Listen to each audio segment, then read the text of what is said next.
коронавирусу только с пропуском. В Москве за выход из дома без электронного документа грозит крупный штраф. Ожидается ранний паводок. Каких рек прогноз касается в первую очередь. Межмуниципальное такси приостановит работу. С сегодняшнего дня начинает действовать указ главы Якутии.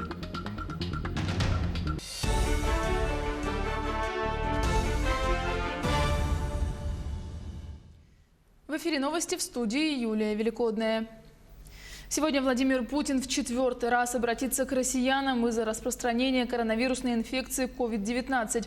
Он выступит в начале совещания с членами правительства. Оно запланировано в 21 час по якутскому времени. 8 апреля Путин в 3-й раз обращался к россиянам из-за коронавируса. Он ввел новые меры поддержки бизнеса и населения, заявив об ответственности регионов.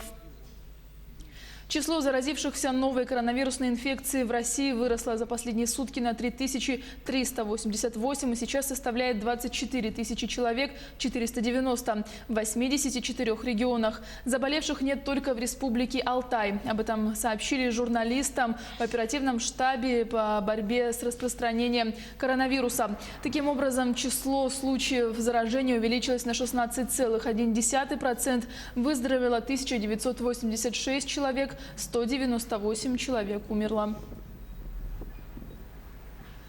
С сегодняшнего дня в Москве, чтобы выйти из дома, нужно оформить пропуск. Причем за нарушение грозит до 50 тысяч рублей. Также без цифрового документа вас не пустят в общественный транспорт. Такие меры были приняты из-за массовых нарушений режима самоизоляции. По данным сотовых операторов, только в субботу 3,5 миллиона москвичей выходили из дома больше, чем на 6 часов. О новых мерах в столице Максим Кардозу. Вот с таких очередей в метро началось сегодняшнее утро у москвичей. Заработала система пропусков. Очередь на пропуска, да, проверяют? Полицейские пропускают в подземку только тех людей, у которых есть разрешение. Всех остальных разворачивают, причем проверяют документы и на улице. Что сегодня изменилось? Много полицейских патрулей в центре, и они начали проверять документы у людей, чего раньше не было. Много людей в масках. И видно, что многие реально боятся.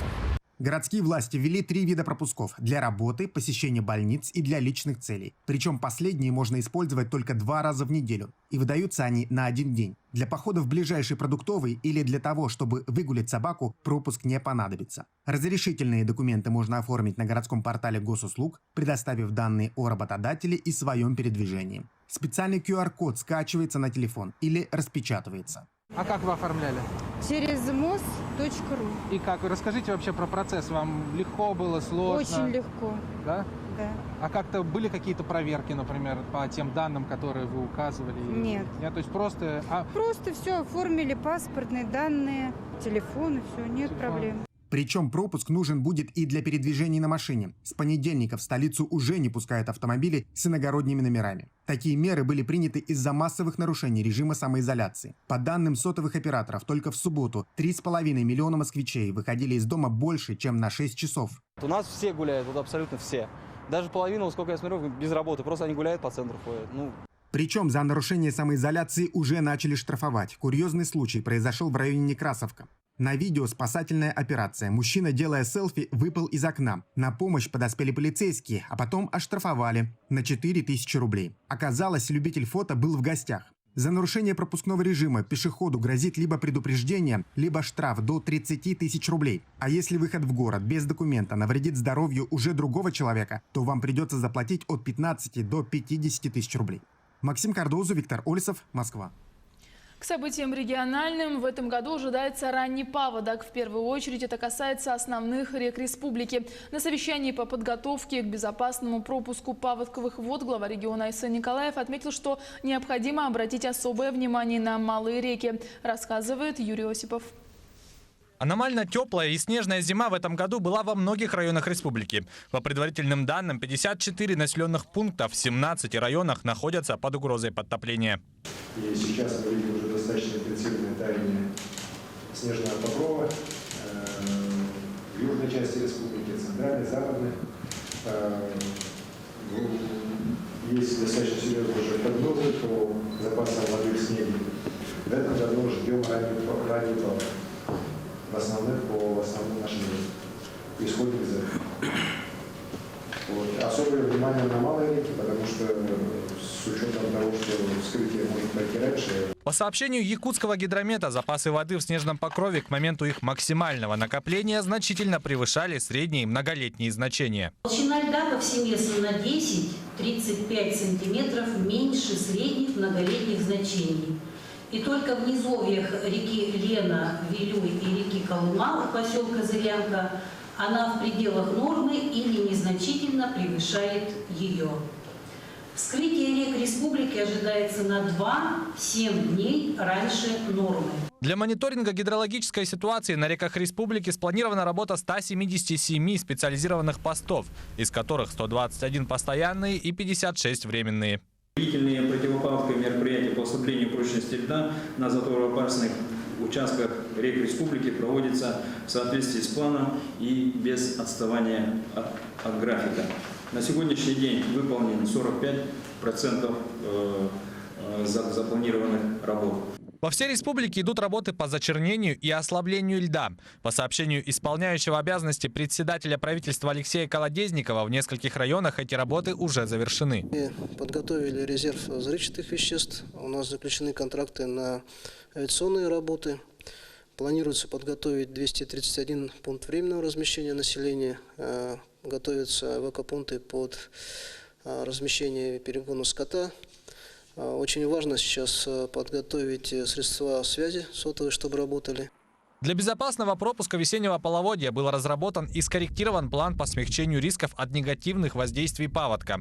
По республике спланирована работа 112 оперативных групп. Для этого создана группировка свыше 16 тысяч человек личного состава, 2195 единиц техники, 135 плавательных средств и 15 воздушных судов, как от МЧС России, так и от РСЧС Республики Саха-Якутия.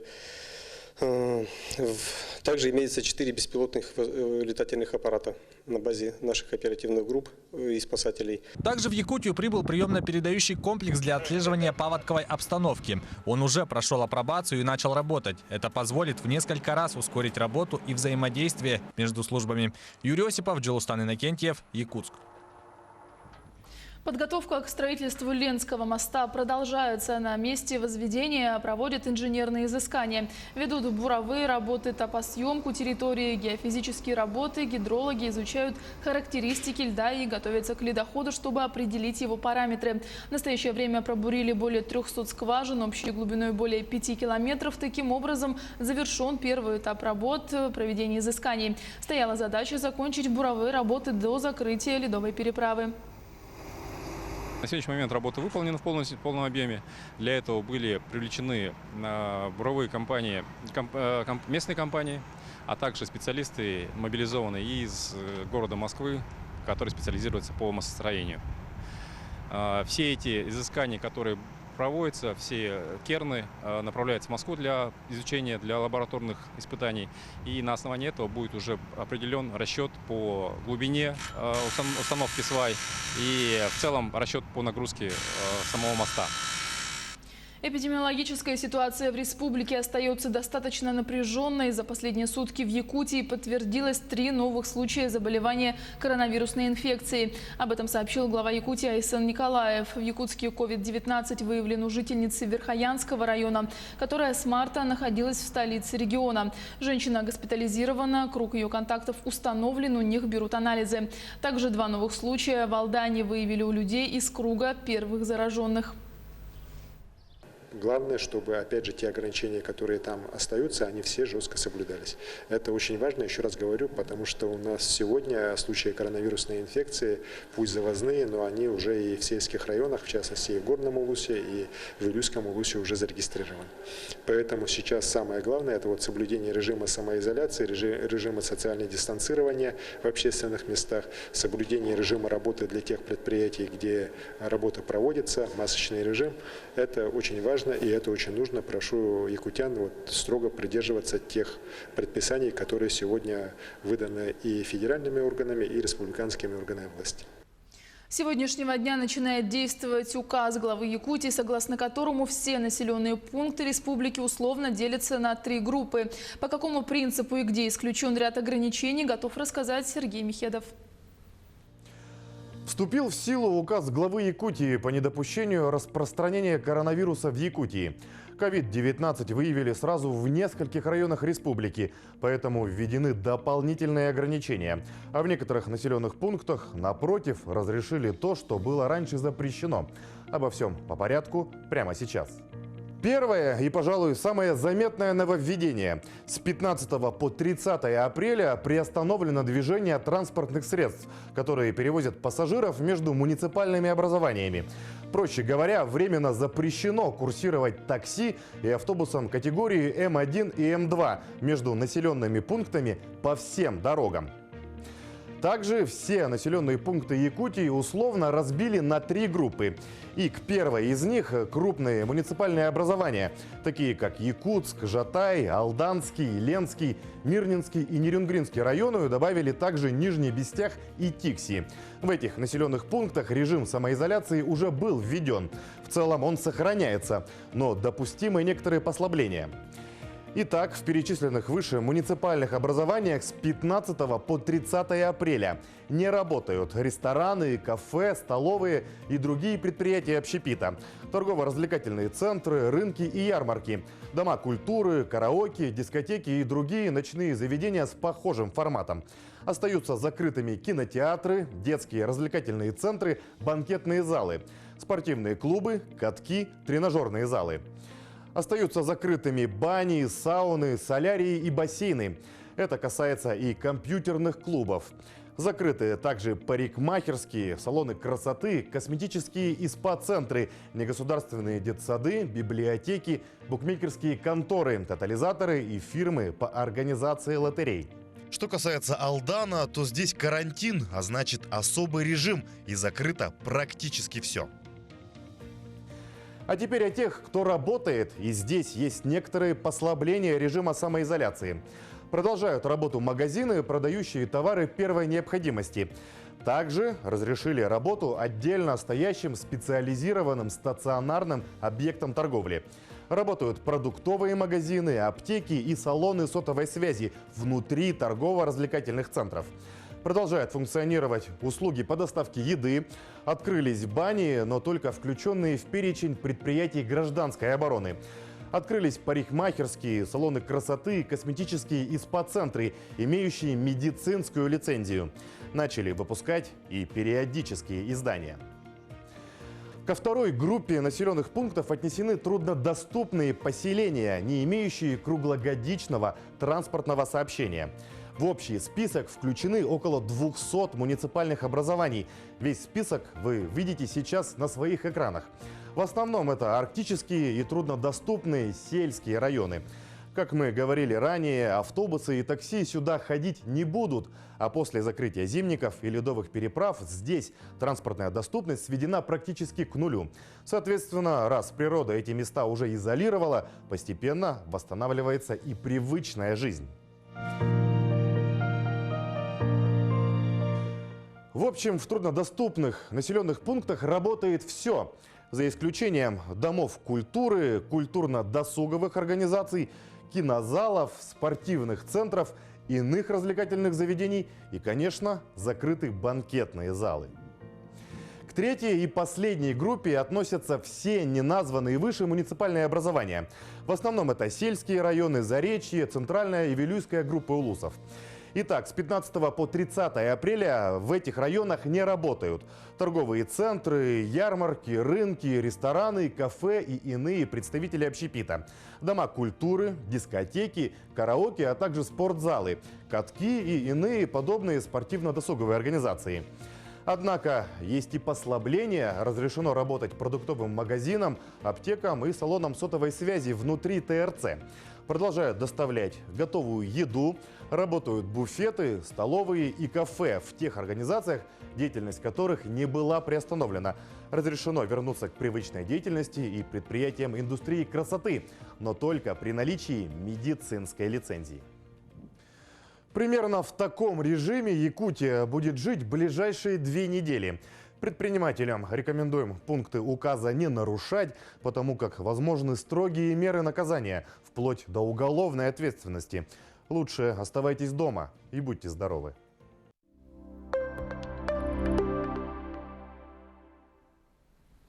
Многоразовые костюмы и защитные маски начали шить в Якутске для медицинских учреждений. Для обеспечения средствами индивидуальной защиты медицинских работников организовали пошив в ателье «Силуэт» и несколько частных предпринимателей. Изготавливают около 30 костюмов в день. Материал – хлопчатобумажная ткань, плотная, без примесей. На данный момент ателье приняли заказы от городских больниц, а также от других районов. У нас был первый заказ сделан больницей. Мы уже отшили 60 экземпляров. Он прошел обработку в автоклаве. Ну, повел себя очень даже хорошо, сказали. Но он садится, правда, на 2 размера, поэтому мы шили на 2 размера больше. И врачи сказали, что он очень хорошо защищает. Капюшон у него сидит, полностью закрывает. Получается маска, очки и, по идее, тут везде предусмотрены резинки. Ничего не должно попасть, получается, под этот костюм. Но они его тоже одевают, получается, на свою одежду, как сверху защитный. Тампонские добровольцы помогают пожилым, одиноким и маломобильным людям, которые в условиях вынужденной самоизоляции не могут выйти из дома. Новым добровольцам в волонтерском штабе всегда рады, дел, как и заявок, много, рассказывает Мария Винокурова. Прием заявок ведется через единый круглосуточный телефон горячей линии на базе ИДДС Тампонского района. В ряды активистов могут вступить все желающие. Сейчас в волонтерском штабе задействовано свыше 50 добровольцев. В каждом муниципальном образовании создан свой волонтерский штаб. В состав штаба входят люди разных профессий. Да? Это молодые специалисты, активисты, лидеры муниципальных образований, общественные организации. То есть все неравнодушные граждане от 18 до 50 лет.